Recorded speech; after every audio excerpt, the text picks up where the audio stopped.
Angles in parabola. So, ito yung maganda. Kasi kahit nagtatrigo tayo, pagdating sa angles in parabola, mayroong konting differential calculus. Kasi hinahanap natin yung derivative.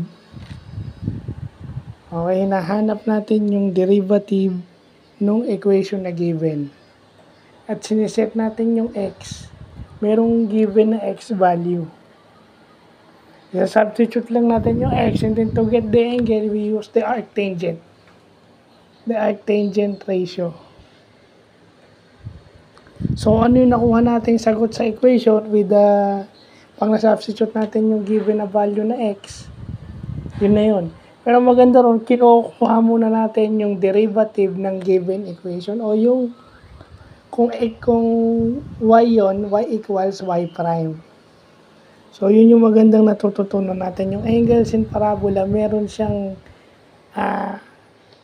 procedure na kinukuha yung derivative, which is very common sa differential calculus. Siguro kung inuuna ko to, bago ako nag-differential calculus, nahirapan ako. So, nadalian ako dahil inuna natin yung pagkuha ng derivative. So, yun lang po.